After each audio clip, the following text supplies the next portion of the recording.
The conference room fell silent as the message played for the third time.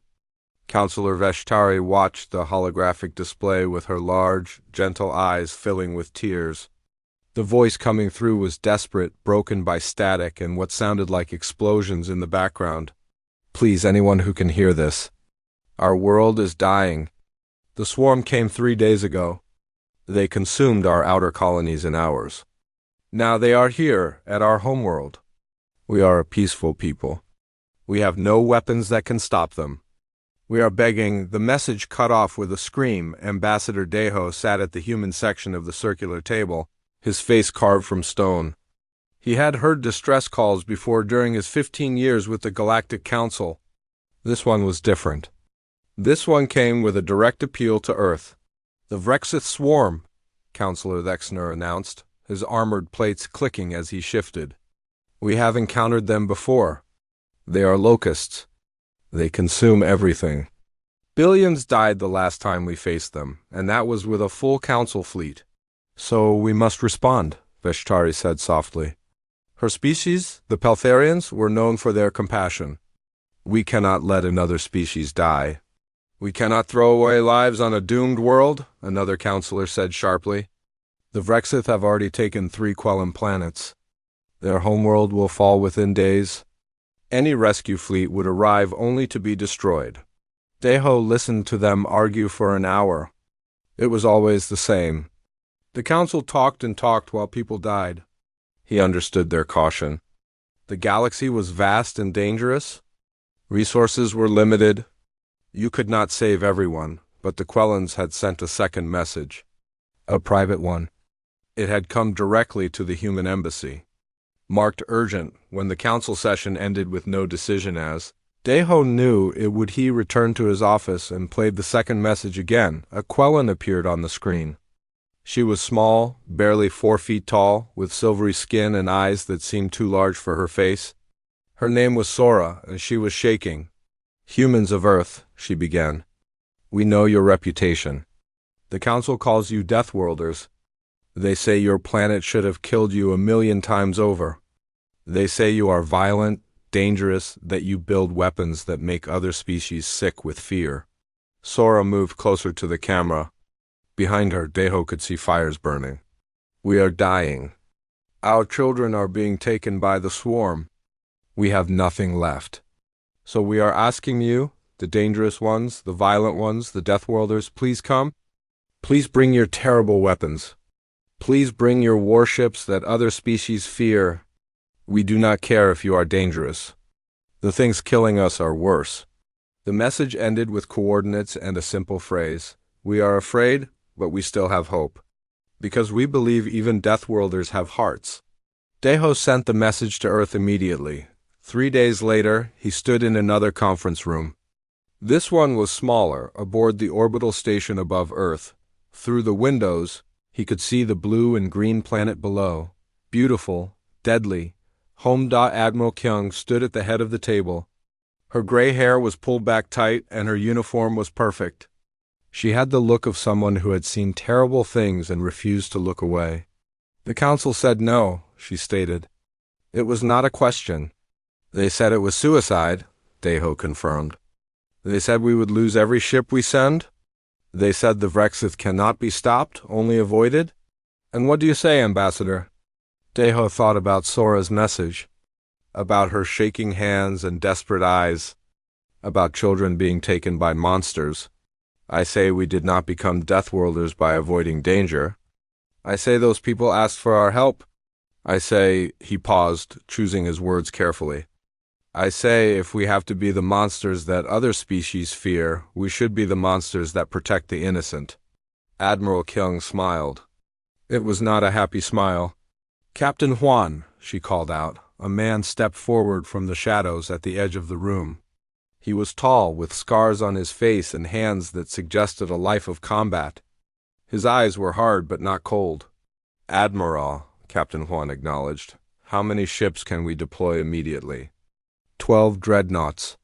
Full crews. Battle ready. Armament. Everything we have. Kinetic kill vehicles. Nuclear torpedoes. Particle beams. Biological countermeasures? The full arsenal. The Council has banned half those weapons. Another officer pointed out nervously. Admiral Kyung turned to look at the man. The Council is not coming to help. We are. And we will use every weapon Earth has created to protect those people. Is that clear? Yes, Admiral, she turned back to Captain Huan. You will command the fleet. Your mission is simple. Get to Quellan Prime. Hold the line until the civilians can be evacuated. If possible, eliminate the Vrexith threat.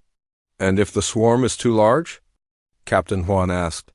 Then you make them pay for every meter of space. You make them remember that humans do not run from monsters. We hunt them. Captain Huan nodded once, sharply. The Eternal Typhoon will launch within 6 hours. The fleet will follow within 12. As the meeting ended and officers rushed to prepare, Daeho caught Admiral Kyung's arm. They are calling this suicide, he said quietly. They say we will lose everyone we send. They are probably right, Kyung agreed. Her eyes drifted to the planet below. But I lost my family to raiders 10 years ago. I screamed for help. No one came. No one even tried, she looked back at Daeho. I will not be the person who ignores a cry for help. Never again? She walked away, leaving Daeho alone at the window. 12 hours later, 12 massive warships emerged from Earth's orbital shipyards. Each one was a fortress of metal and fury, designed by a species that had spent thousands of years perfecting the art of war. The Eternal Typhoon led them. Captain Huan at the helm, they jumped to faster-than-light travel, leaving Earth behind, across the galaxy. The Galactic Council watched their departure with a mixture of awe and horror. And on Quellan Prime, as the skies filled with the black shapes of the Vrexith swarm, Sora looked up at the stars. They are coming, she whispered to the children huddled around her. The Deathworlders are coming to save us. She did not know if she was lying. She only knew she had to believe it, because hope was all they had left. The jump from Earth to Quellan space took 6 days. For Captain Huan, they were the longest days of his life. He spent them studying everything the Galactic Council had on the Vrexith swarm. The reports made his blood run cold. The Vrexith were not just predators. They were a plague, a hive mind that consumed entire worlds, converting organic matter into more swarm units. They had appeared in the galaxy 300 years ago, seemingly from nowhere. Every encounter with them had ended in massive casualties. Lieutenant Yuna stood beside him on the bridge, her young face tight with concentration as she reviewed tactical data. Captain, the numbers do not make sense, she said quietly. Council intelligence says the swarm at Quellan Prime should number around 5,000 bioships. But the sensor data from the Quellan distress beacons shows much more. How much more? Huan asked. 50,000. Maybe more. The bridge fell silent. 50,000 against 12 ships? The math was simple and brutal. Lieutenant, what would you recommend? Huan asked. Yuna did not hesitate. We should turn back. Evacuate what Quellans we can and retreat. We cannot win this battle. You are probably right, Huan agreed. But we are not turning back. Sir, we gave our word. We told them we would come. Humans do not break promises. Down in the medical bay, Dr. Minho was examining samples of Vrexith tissue that the Council had provided. The xenobiologist was fascinated and horrified in equal measure. The Vrexith were remarkable from a scientific perspective, a truly unified organism spread across millions of bodies. But they were also an abomination, existing only to consume. He ran another scan and sat back, surprised. Interesting, he muttered. What did you find? His assistant asked. The Vrexith tissue is extremely sensitive to certain radiation frequencies. Specifically, gamma radiation in the 1.2 to 1.4 megaelectronvolt range. It disrupts their cellular structure at a fundamental level. That is the same radiation our nuclear weapons produce? Yes, and it is completely harmless to carbon-based life like the Quellans. Minho's hands moved quickly across his datapad, running calculations. If we could saturate the battlefield with this specific radiation signature, We could potentially damage the entire swarm simultaneously. We would need to detonate hundreds of warheads. Then we detonate hundreds of warheads, Minho said simply. In the fighter bay. Pilot G1 was running final checks on her spacecraft. The fighter was small and fast, bristling with weapons that would have made council inspectors nervous. G1 had named it Soul's Fury after the ancient Earth city. "You ready for this?" her wingman asked over the radio. "Ready to fly into a swarm of 50,000 alien monsters?" G1 laughed, but it sounded hollow. "Sure, just another day. They are saying this is suicide. They said that about the Mars Rebellion too. We won that. We lost 60% of our forces in that battle." G1 stopped her checks and looked out at the other fighters being prepared. Young pilots. Good people. Many of them would not come home. "Then we make sure their sacrifice matters," she said quietly, when the fleet dropped out of faster-than-light travel at the edge of Quellan space. Every human aboard felt their hearts sink. 3 planets that had once been green and alive were now gray and dead. The Vrexith had consumed everything: plants, animals, even the bacteria in the soil. What remained were empty husks of worlds. Picked clean. And surrounding Quellan Prime was the swarm, Ensign Borum. The young communications officer stared at her screens in disbelief. "Captain, I am counting over 50,000 distinct bioship signatures. They are everywhere." The view screen showed the truth. The Vrexith swarm looked like a living storm of darkness, each bioship a twisted mass of organic matter and bioweapons. They moved with perfect coordination, flowing through space like a school of predatory fish. "Get me a channel to the Quellan surface," Juan ordered. A moment later, Sora's face appeared on the screen. She looked exhausted, covered in dust and what might have been blood. But her eyes lit up when she saw Juan. "You came," she whispered. "You actually came?" "We promised," Juan said simply. "What is your situation?" "The swarm landed ground forces 2 hours ago. They are taking our cities one by one.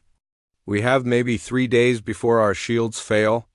Then," her voice broke, "then we are finished." Juan studied the tactical display. Yuna was right.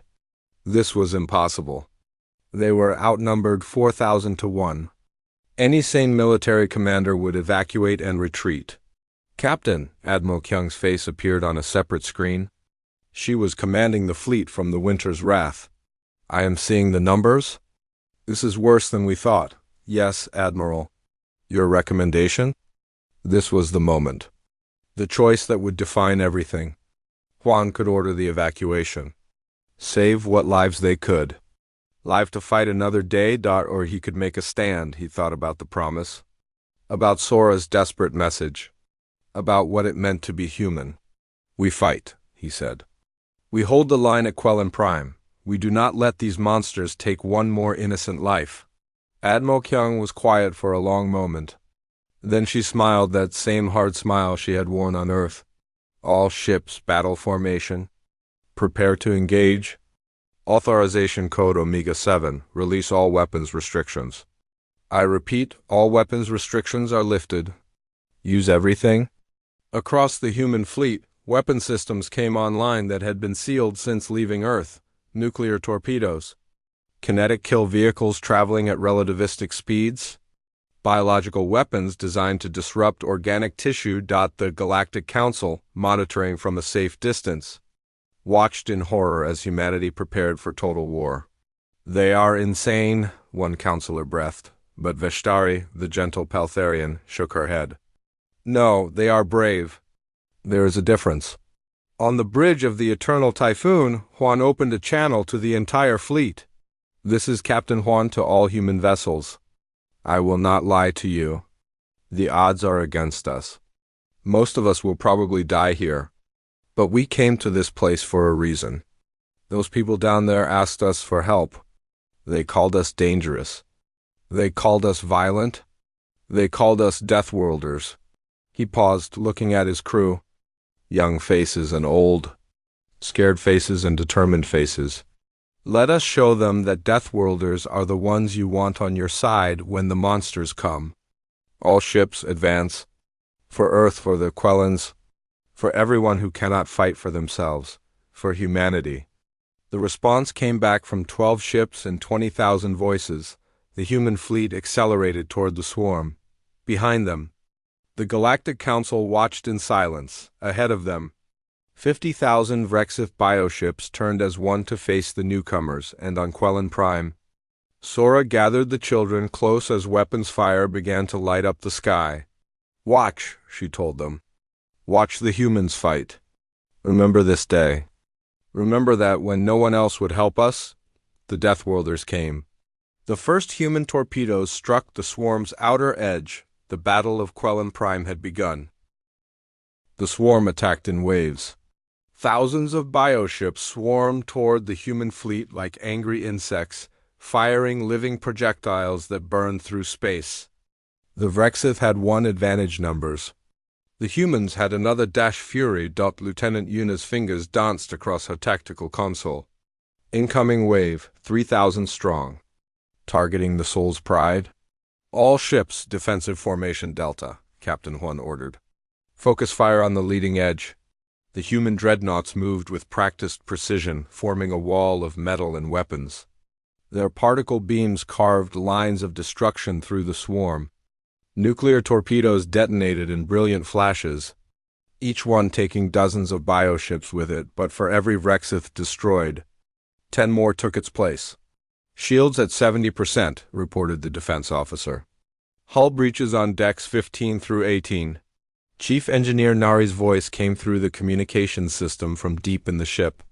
"Captain, I can give you more power, but the reactor is already running hot.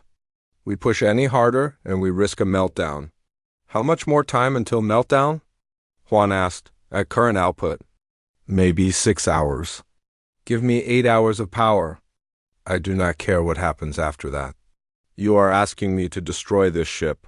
I am asking you to save those people down there. Can you do it?" A long pause. Then, "Yes, Captain. You will have your 8 hours." The Eternal Typhoon surged forward, its weapons firing with renewed intensity. In the fighter bay, pilot G1 and her squadron launched into the chaos. Soul's Fury twisted through swarms of bioships, its weapons tearing through organic armor. G1's hands moved on instinct, dodging living projectiles by centimeters. "Blue 3 is hit." Someone screamed over the radio. G1 saw the fighter explode, consumed by Vrexith fire. She knew the pilot. They had trained together for 2 years. "Stay focused," she ordered her squadron, though her voice shook.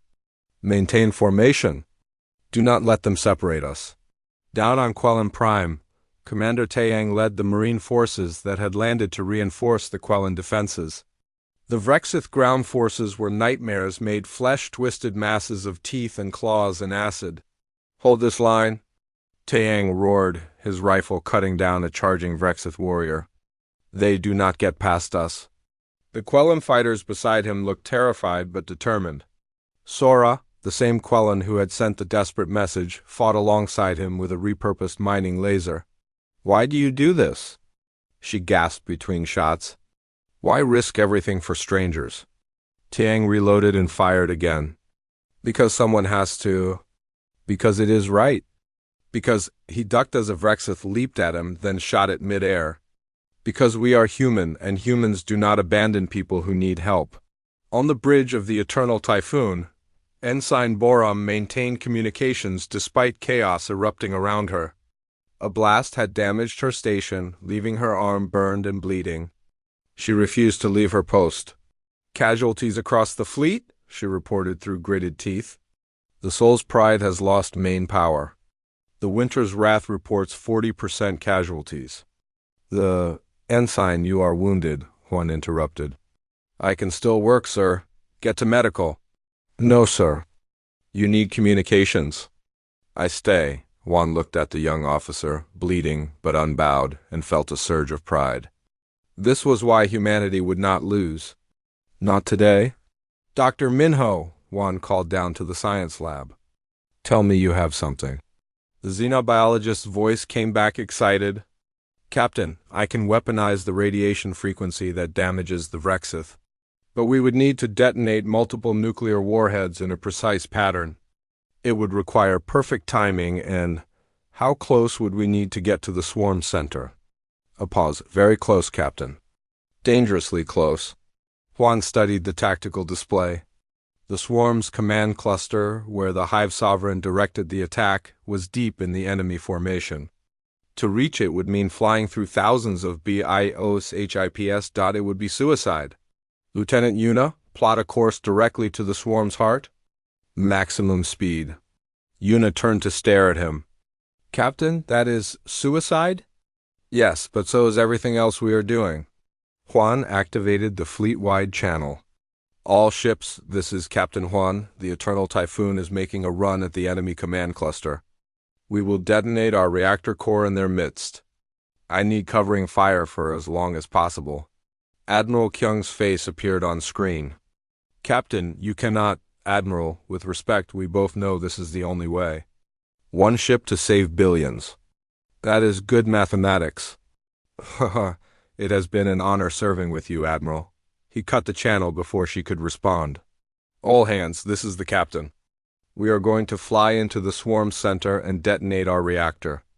Everyone not essential to the operation has 5 minutes to evacuate to the escape pods. That is in order. Chief Engineer Nari's voice came through. Captain, I am staying. Someone needs to set the reactor to critical mass. Nari, I have been maintaining this ship for 10 years, sir. Let me finish the job. Across the ship, crew members made their choices. Some evacuated. Others stayed at their posts, unwilling to abandon their captain. Ensign Borum stayed at communications. Someone needs to tell people what happened here, she said simply. Lieutenant Yuna stayed at tactical. You will need me to navigate. The Eternal Typhoon accelerated, pushing its damaged engines to the breaking point. The other human ships formed a protective corridor, sacrificing themselves to give the dreadnought a clear path. Pilot Jiwon and her squadron flew ahead, clearing bioships from the approach. All fighters, maximum aggression. Give the Eternal Typhoon everything we have? The swarm realized what was happening. Thousands of bioships converged on the charging dreadnought. Particle beams tore through its armor. Living projectiles burrowed into its hull. But the Eternal Typhoon did not stop. Shields down. Someone screamed. Hull breaches on every deck. Reactor approaching critical mass. 500 meters to the command cluster. Then a voice filled the bridge. It was not human. It was the Hive Sovereign Sethric, speaking through the ship's damaged communication system. Pathetic mammals. You throw your lives away for weaklings. After we consume this world, we will find your Earth and feast on it. Captain Juan, bleeding from a head wound, smiled. You are welcome to try, but you will find that humans are not easy prey. And even if you kill us all, there are billions more where we came from. We do not give up. We do not surrender. And we never, ever stop fighting. He looked at his crew, young and old, scared and brave, every one of them a hero. Nari, detonate the reactor. Aye, Captain. It has been an honor. The crew had seconds to evacuate. They ran for the escape pods as the reactor core went critical. Captain Juan and Chief Engineer Nari stayed at their stations. Ensuring the detonation would be perfect, the escape pods launched just as the Eternal Typhoon reached the swarm's heart. For Earth.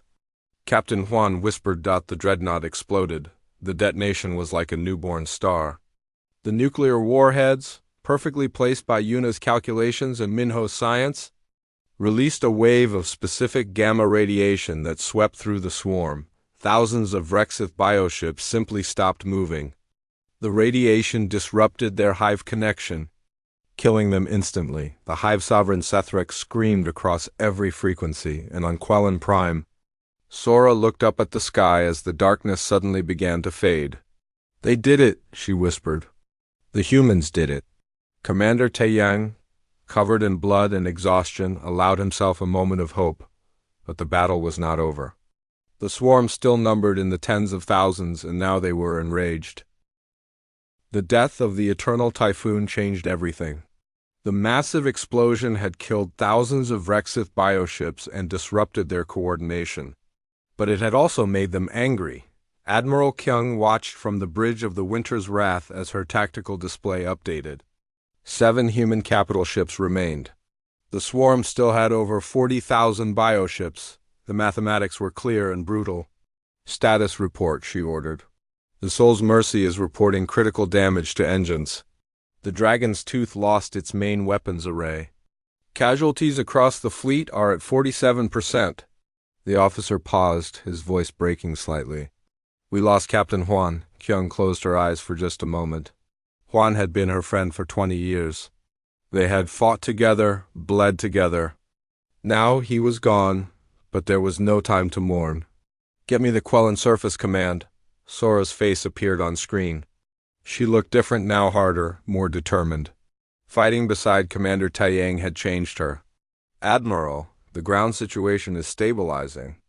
The Vrexith forces are retreating back to their landing sites. We think they are preparing for a final assault. Can you hold, with your Marines helping us? Yes, Commander Taiyang is teaching us how to fight like humans. Despite everything, Kyung smiled slightly. That is either the best compliment we could receive or the worst insult. It is the reason we are still alive, Admiral. Down on the surface, Taiyang was indeed transforming the Quellan defenders. The peaceful species had never been warriors, but they were learning quickly. Do not aim for the body, he instructed a group of Quellans holding repurposed mining equipment. Aim for the joints. The Vrexith are strong, but their limbs are weak where they connect. Hit them there. A young Quellan named Hero listened intently. He had lost his family in the first attacks. Now he fought with a fury that surprised even the human Marines. We have always run from danger, Hero said as he practiced the movements Taiyang taught. You humans run toward it. Running toward danger is stupid, Taiyang corrected. We do not run toward danger because we want to. We do it because someone has to stand between the monsters and the innocent. That is not courage. That is responsibility. In orbit, Dr. Minho was working frantically in the mobile lab that had been set up on the Winter's Wrath. The biological weapon he had created had worked, but not well enough. The Vrexith were adapting. We need a better delivery system, he muttered, running another simulation. The radiation works, but we cannot get close enough to use it effectively again. His assistant pointed to the data. What if we did not deliver it by ship? What if we used the fighters? The fighters cannot carry weapons large enough, but they can carry one small warhead each. If we had enough fighters flying in a precise formation, Minho's eyes widened. A distributed bomb. Instead of one massive explosion, we create dozens of smaller ones in a calculated pattern. His fingers flew across the datapad. Yes, this could work. But we would need pilots willing to fly directly into the swarm's birthing clusters.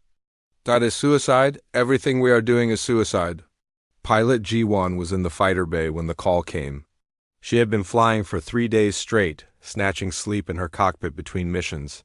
Half her squadron was gone. They need volunteers, her wingman told her, for a one-way mission into the swarm's birthing clusters. They are asking for pilots who... I will go, Ji-won interrupted. You did not let me finish. I do not need you to finish. They need pilots for a suicide mission. I volunteer. Ji-won, my sister lived on the colonies. The ones the Vrexith consumed. Ji-won's voice was flat, empty. I am going. 12 other pilots volunteered. They gathered in the briefing room. Looking at the tactical display, Dr. Minho explained the mission with scientific precision that could not hide the reality none of them were coming back. You will fly in formation Delta 7, each carrying a modified nuclear warhead. When you reach the birthing clusters, you will detonate simultaneously. The combined radiation burst should sterilize the clusters and prevent the swarm from reproducing. How close do we need to get? One pilot asked. Within 50 meters. Silence filled the room. The detonation will be instant, Minho added quietly. You will not suffer. That is something, I suppose, Ji-won said with dark humor. Admiral Kyung addressed the volunteers personally. What you are about to do will save this world. It will save billions of lives. I wish I could offer you something more than thanks, but we do not need thanks, Admiral, Ji-won interrupted. We are humans. This is what we do. As the volunteer squadron prepared for launch, something unexpected happened. The Galactic Council, which had been monitoring the battle from a safe distance, suddenly began transmitting. Counselor Lexner appeared on every human ship's view screen. His armored plates were fully extended, a sign of respect in his species. Humans of Earth, we have watched you fight for 3 days. We have watched you die for strangers. We have watched you stand against impossible odds. He paused. The Brintari people are warriors. We thought we understood warfare. We were wrong. You do not fight for territory or resources. You fight for ideals, for promises, for people you have never met. Another counselor appeared, a reptilian species from the Eastern Rim.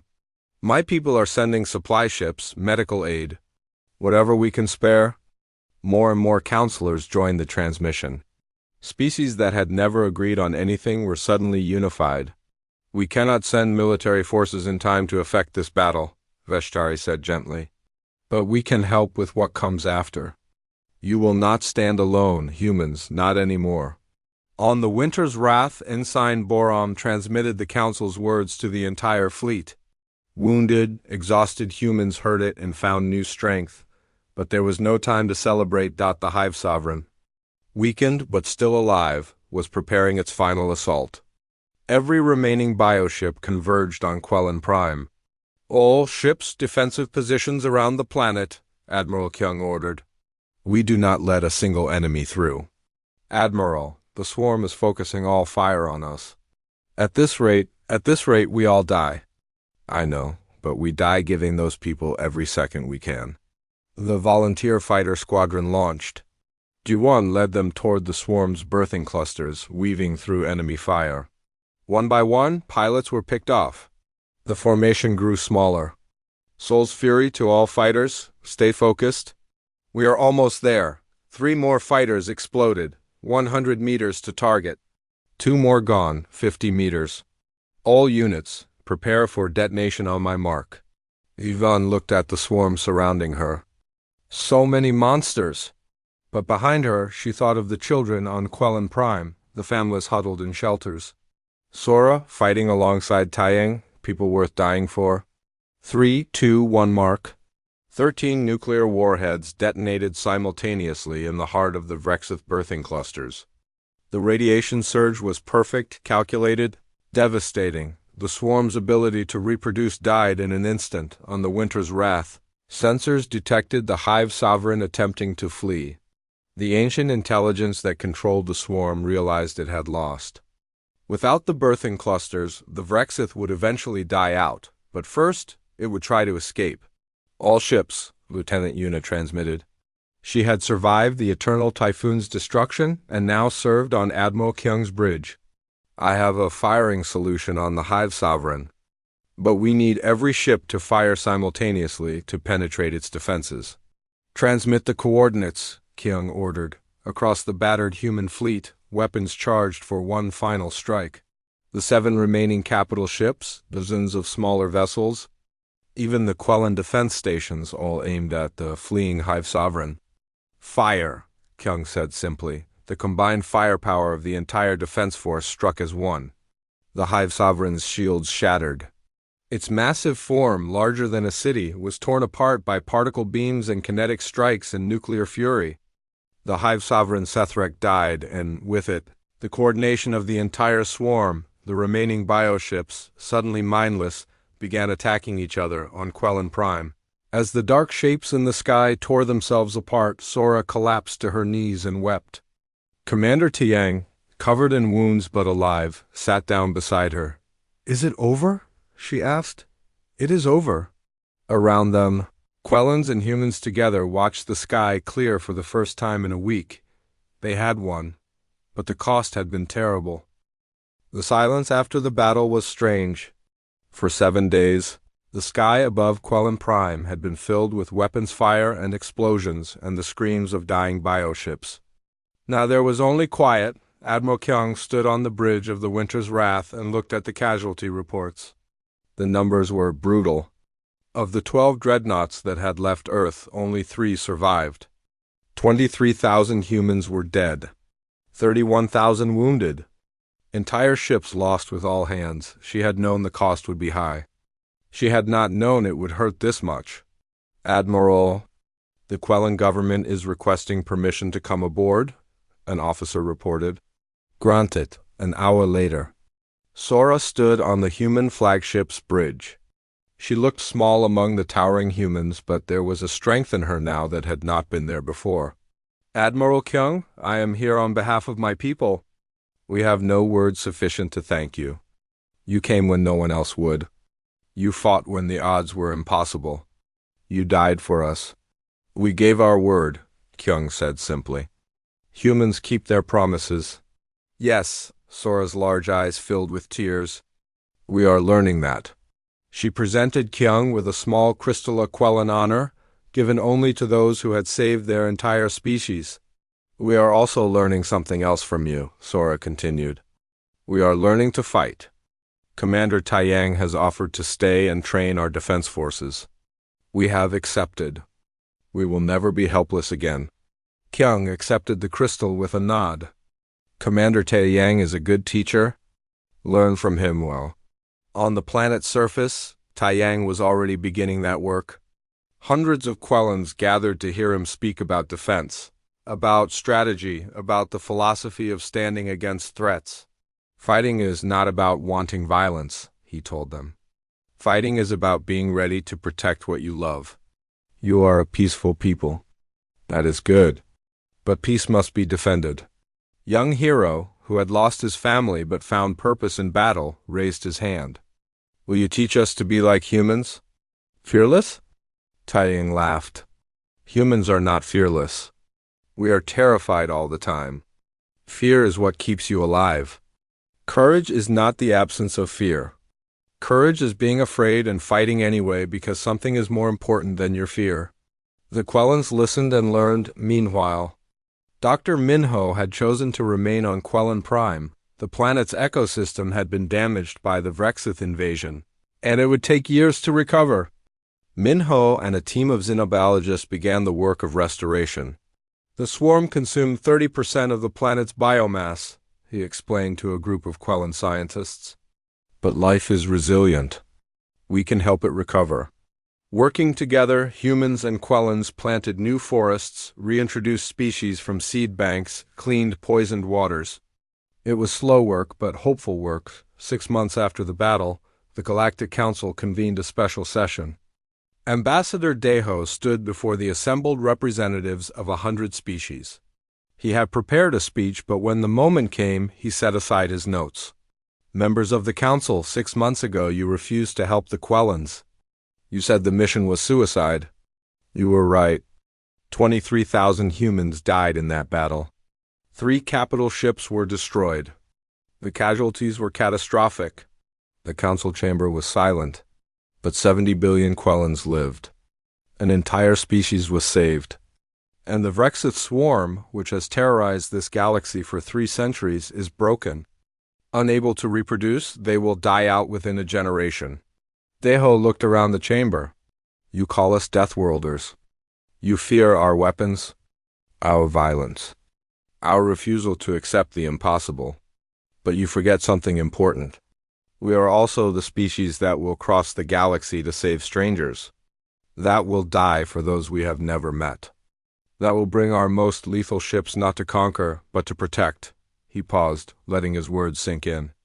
Earth requests that the Council repeal the military restrictions placed on human forces. Not because we want to threaten anyone, but because the next time someone sends a desperate call for help, we want to be ready. We want to be able to save them. Councillor Thexner was the first to stand. The Brintari support this request. Veshtari stood next. The Paltharians supported as well. One by one. Species that had once feared humanity now stood in support.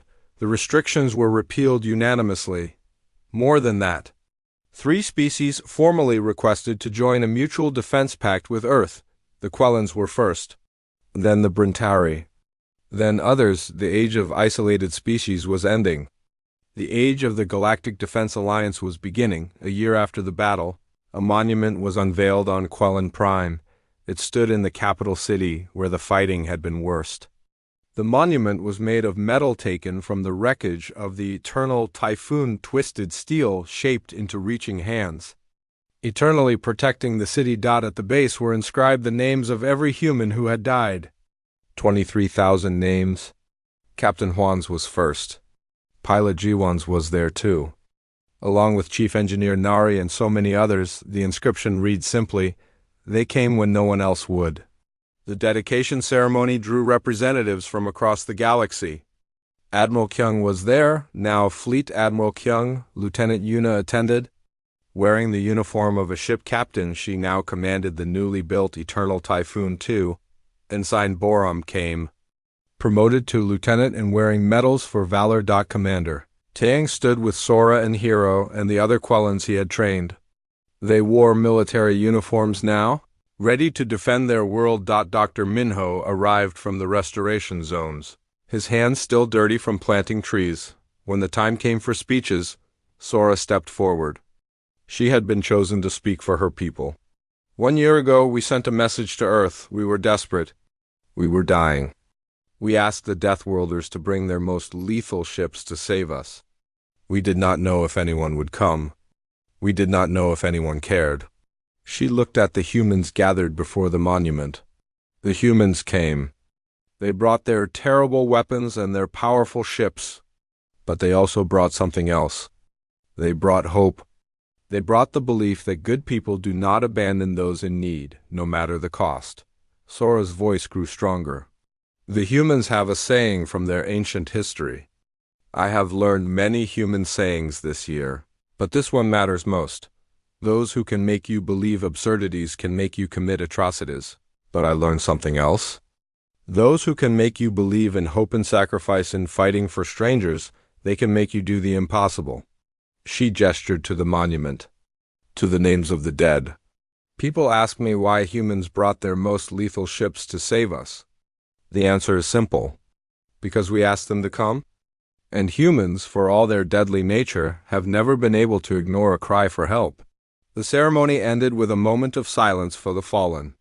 As the crowd dispersed, Admiral Kyung found herself standing alone before the monument, reading the names. Captain Chief Engineer Nari, Pilot G1. So many others. Was it worth it? Someone asked. Kyung turned to see Ambassador Daeho standing beside her. 23,000 dead to save 70 billion, she said quietly. By the mathematics, yes. It was worth it, but I knew many of those 23,000. I trained with them, fought beside them, called them friends. Kyung touched the monument gently. I will carry their names until I die. As will we all, Daeho agreed. But look around, Admiral. Look at what they accomplished. Kyung looked. She saw Quellans and humans working together. She saw Brintari supply ships in orbit, bringing materials to rebuild. She saw representatives from a dozen species, here to honor human sacrifice. She saw something that had not existed before the battle unity. Captain Juan once told me that humans do not fight to win, Kyung said softly. We fight so those who come after us can win. I think he was right. Above them, in orbit, a fleet of ships from 20 different species patrolled together. The Galactic Defense Alliance was young but growing. United by the example of humans who had refused to look away from suffering. In the years that followed, the galaxy changed. The Vrexith swarm died out as predicted, their last bioships hunted down by Alliance forces. New threats emerged as they always did. But now, instead of facing them alone, species stood together, and at the center of it all were the humans, the Deathworlders, who had proven that being dangerous was not the same as being cruel, that having lethal weapons was only meaningful if you used them to protect the innocent. The monument on Quellan Prime became a pilgrimage site. Young beings from across the galaxy came to see it, to read the names. To learn the story, they learned about Captain Juan, who had flown his ship into the heart of the enemy, about Pilot Jiwan, who had volunteered for a one-way mission. About Commander Taeyang, who taught a peaceful species how to be warriors. About Dr. Minho, who helped a damaged world heal. About all the humans who had come, when no one else would, and they learned the most important lesson, that true strength is not the ability to destroy, but the choice to protect. That having the power to do terrible things means nothing unless you also have the courage to do good things. Sora. Now, a general in the Quellan Defense Force often brought her soldiers to the monument. She would tell them the story of that desperate week when the sky was dark with enemies and hope seemed lost. Remember, she would say, pointing to the reaching metal hands of the monument, when the humans came, they did not come because it was easy. They did not come because they would win.